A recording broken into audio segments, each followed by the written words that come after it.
Hello and welcome to Lagos Parliament. I am Abimbola Agbebi. The 10th Assembly will be inaugurated in June 2023, and it appears it's the first time that the House will be having more new members taking half of the 40 seats in the Parliament.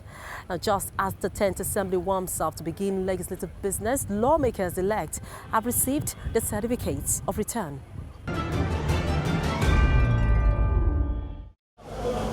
Members-elect for the Lagos State House of Assembly were welcomed to the headquarters of the Independent National Electoral Commission, INEC, Yaba, amid cheers from party supporters. They were led by the Speaker, Mudashiru Obasa, into the packed hall where INEC officials were waiting for the issuance of certificates of return to begin. It was indeed a moment of celebration, as the event also witnessed the state governor and his deputy receiving their certificates of return. One after another, the lawmakers-elect were given their certificates of return after an election that saw the All Progressives Congress (APC) winning 38 seats and the Labour Party clinching the 2 remaining seats. And all honorable members-elect of Lagos State, we say thank you, we appreciate you, and we assure you we are not going to let you down. We will continue the good job we've been doing. I'm saying this boldly, that we have absolute confidence in our governor, the governor-elect, Mr. Babajide Olusola Sanwo-Olu, and his deputy, Obafemi Amsas. Likewise, the members of Lagos State House of Assembly will continue to bring out good laws that will bring progress and development to Lagos. They will continue to come out with resolutions that will protect the interests of our people. I'm older, I'm wiser, I'm more experienced, and certainly more committed to ever deliver on the contract that binds me, my deputy, and good people of Lagos State. Let me assure you that together we are unlocking for 4 more years of peace, progress, and prosperity in our dear state, Lagos State. 4 more years of massive infrastructure renewal and development. For the Speaker, who will be a 6th-term legislator, the feat is worth celebrating. 10th Assembly, the good job we've been doing, I want to assure them that we'll continue to do more. Make laws that will bring progress to Lagos, make resolutions that will protect interests of our people in Lagos. I thank the people, great people of Surulere, for the trust, and I want to let them know we will not betray their trust. We will make sure we give better representation. Picking up the certificates before you even start the job, you know what it means. You are committed to that job, and you must ensure that you do not fail the people that gave you the mandate. It's ready to serve again, and it's a call to duty. It's a renewed mandate that must be for the benefits of people of my constituency and the entire Lagos State. And I assure you, by the grace of God, the forthcoming 10th Assembly is going to be glorious, and we ensure that we take Lagos State to the next level. One of the members-elect on the platform of the Labour Party shared our thoughts about our victory and plans as the 10th Assembly warms up to begin legislative business in about 2 months. To be among the majority and not the minority. I know it's actually, I'm prophesying to myself. The lawmakers look forward to building a more vibrant house as the next assembly prepares to be inaugurated. Elections have come and gone, but the lessons drawn from the exercise have continued to dominate conversations. And joining us to talk about this is the lawmaker representing Surulere constituency in the parliament, who many believed had a tough time making a return to the House. I definitely knew it wasn't going to be easy, because going by the antecedents of even my predecessors, those who've done 3rd term, it's always not been too easy, really, because the expectation of people will be higher, you know, and they begin to weigh if you're worth being elected again for a 3rd term or even more. But I've always hoped on the fact that the little work I had done and in trying to reach out to people was going to help me suffice. it wasn't entirely easy, yes. Did I feel at any point that I might lose? I tried not to think about it, but just to appeal to the hearts of people and campaign hard. And trust me, it was a hard campaign. It was. So I learned that things have changed. I've learned that politics isn't business as usual.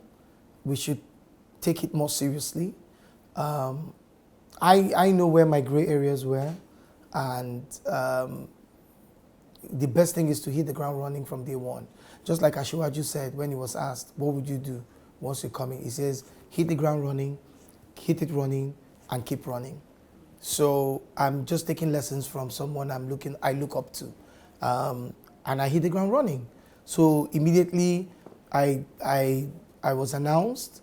That same day, I went thanking people. I'm still doing that 2 weeks later, thanking people personally. It's no longer just sending messages. You're having more contact with your constituents. Also, like they call it in Nigeria, carrying them along. So you carry them along. You let them know how things are going with you, what's happening, what's going on, give them feedback. And I got a lot of feedback.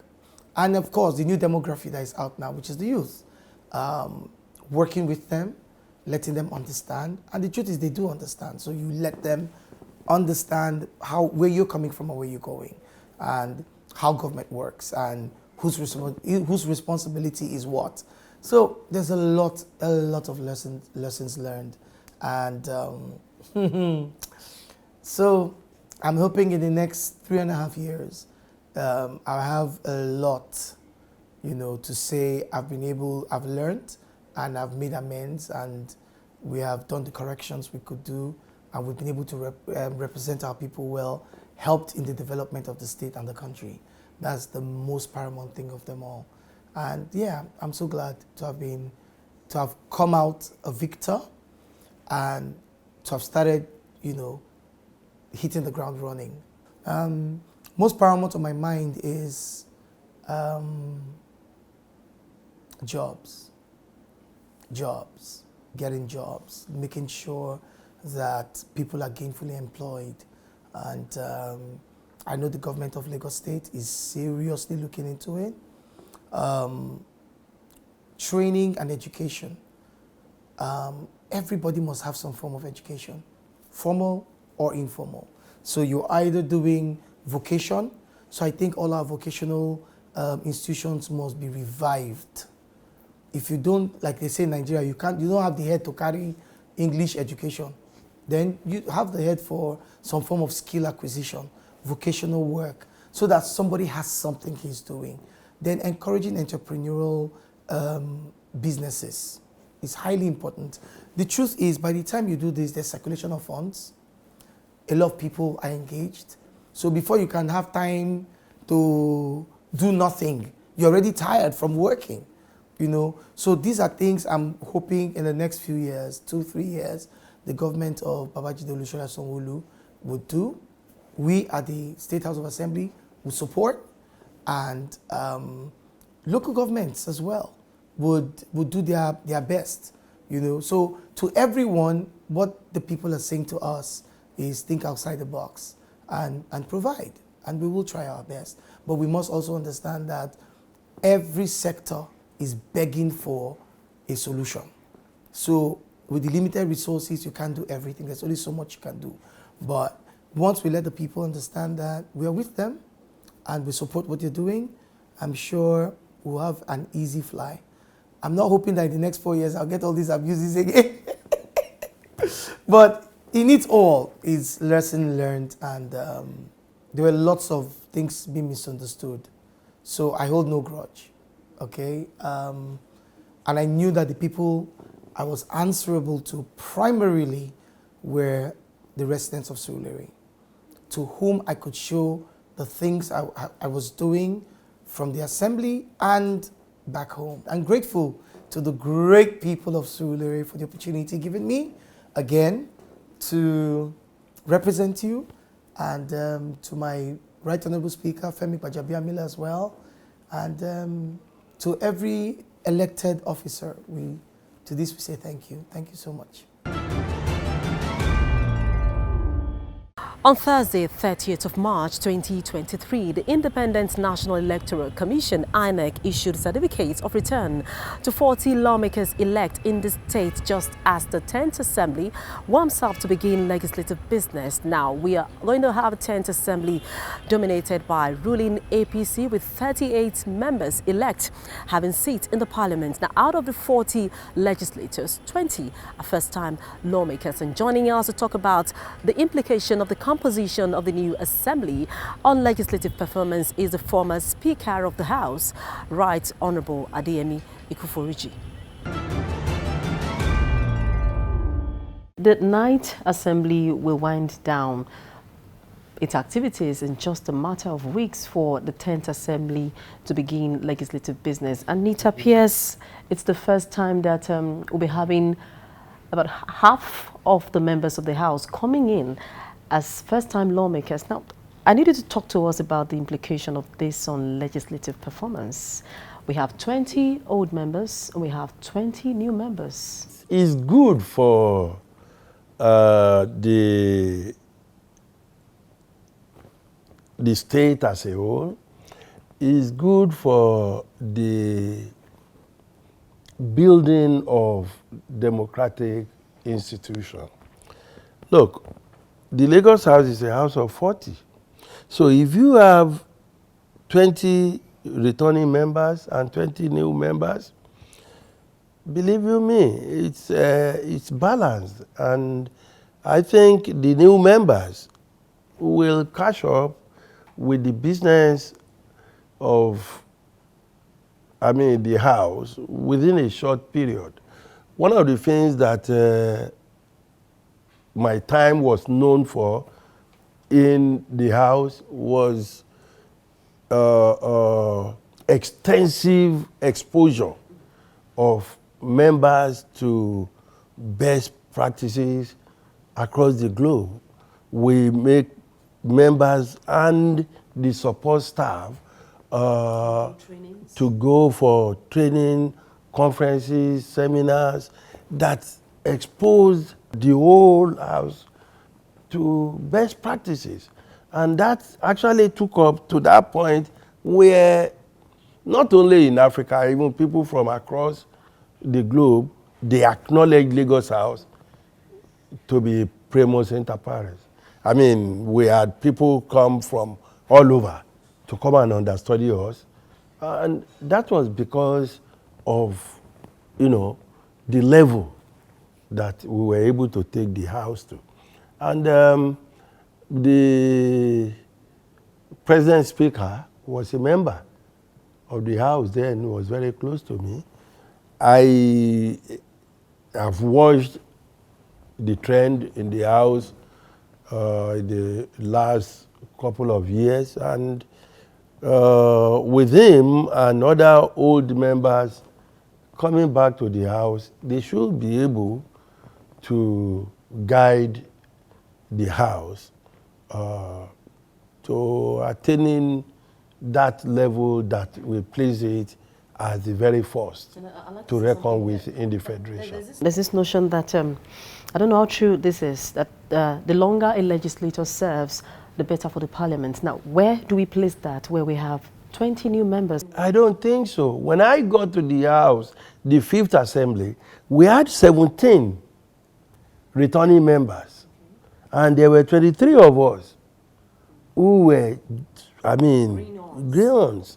So, if today we are going, we now have a situation where 20 old members are coming back and 20 new members are coming in.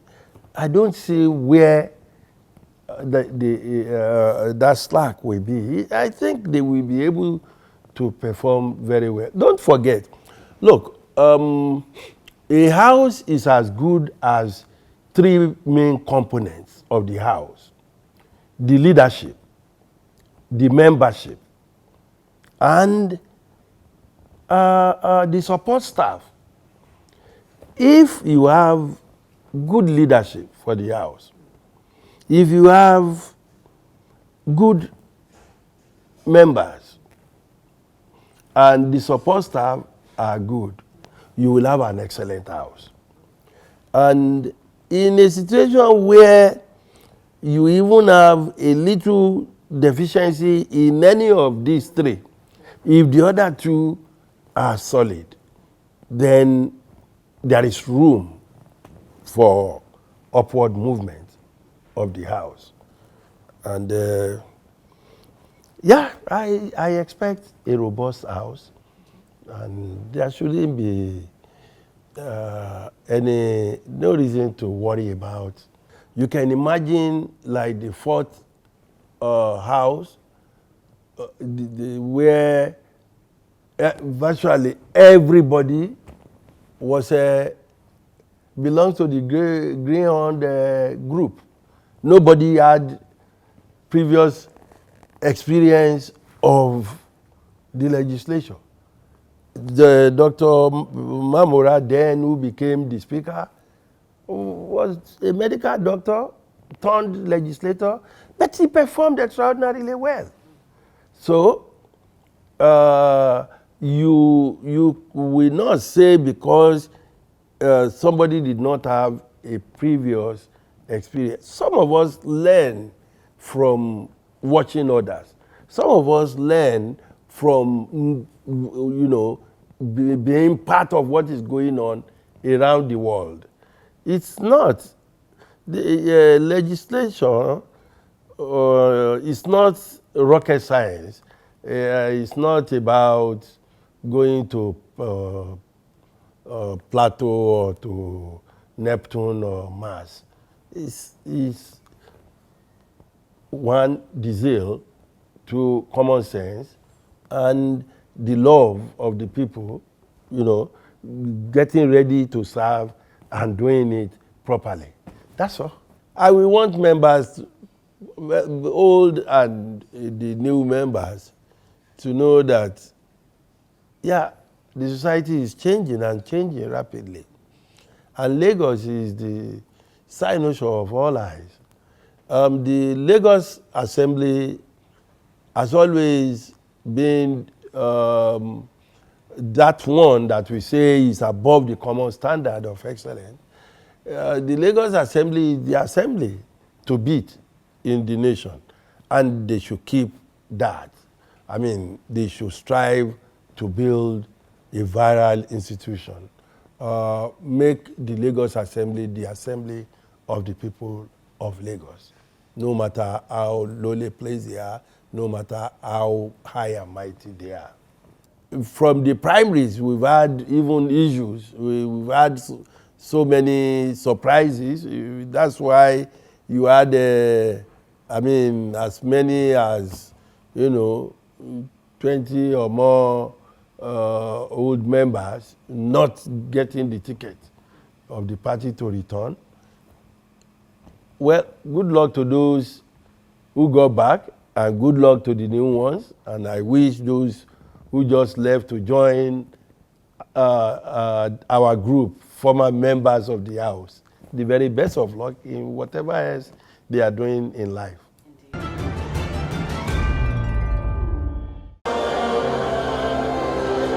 Still on election matters, Lawmaker representing Ikeja constituency, Adeyemi Ikuforiji, has assured his constituents of more quality representation in coming years. He said this during a Thanksgiving service held in celebration of his victory at the polls. The election was quite a tough one, but we came out victorious, which is quite interesting because there was a lot of challenges. I can attribute it to the fact that there was a lot of work to be done across board, with or without, considering party efforts and every other thing surrounding the policy as at that time, the polity as at that time, the atmosphere as at that period, and knowing fully well that the government of the APC is the incumbent government. There was a lot of work to be done to make sure that we've restored that incumbency. And I just thank God that for people like me, I became an overcomer. Having won the election for a third term in office, I just give glory to God. I've been re-elected and I'm ready to do more, ready to serve more, ready to bring more dividends of democracy to the people and closer to the people for the benefit of mankind and, of course, the development of Ikeja 2 constituency where I represent.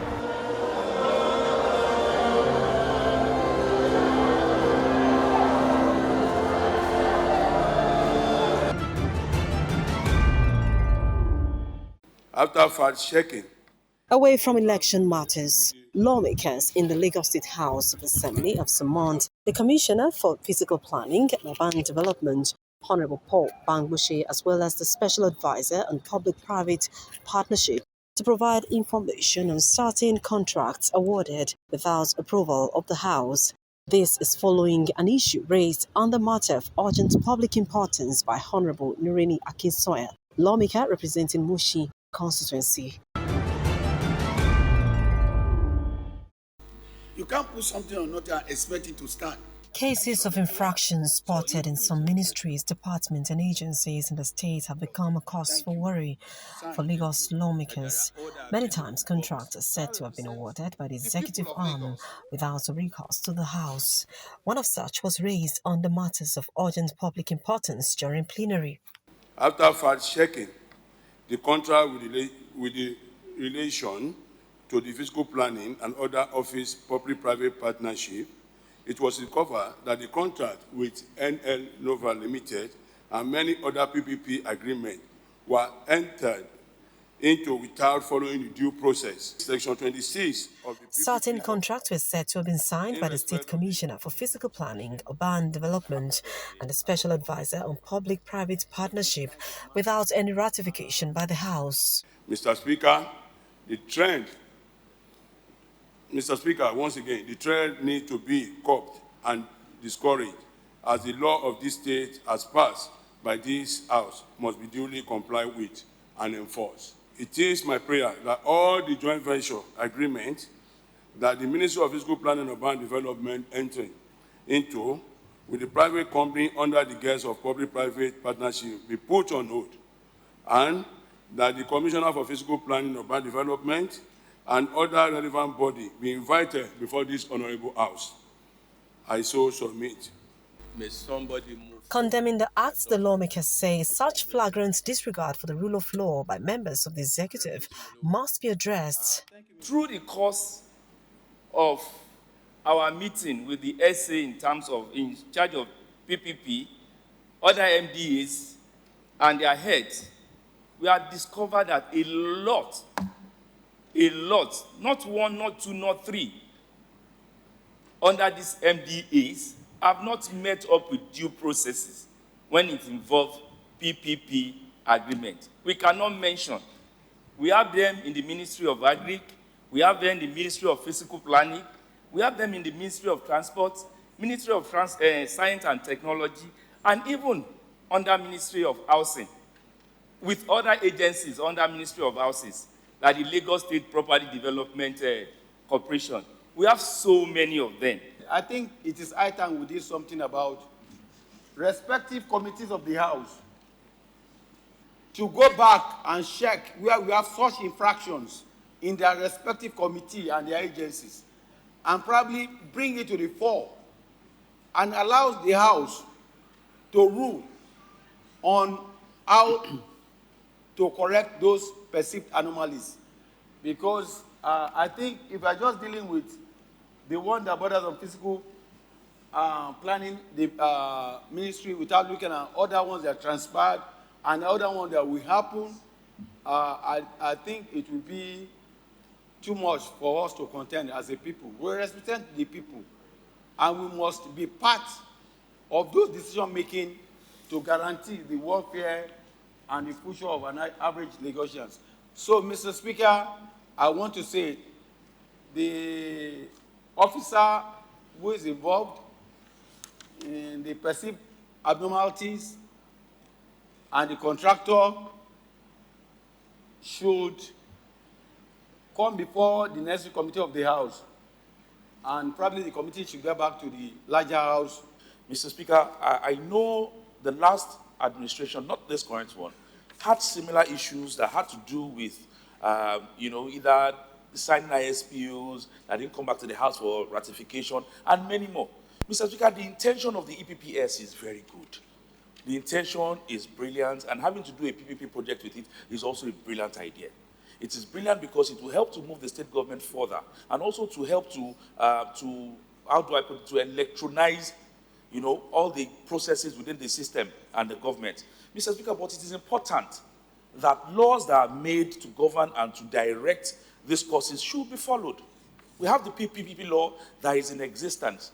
And for a reason where we have people come up with agreements and the agreements are signed and they are not brought to the House for ratification, the ratification is to further say that the House and the people of Lagos State are aware and they are in support if we represent the people. And if we have too many instances where the contracts are signed, the PPP contracts are being signed, is not brought to the House for ratification, then there's an aberration of the law.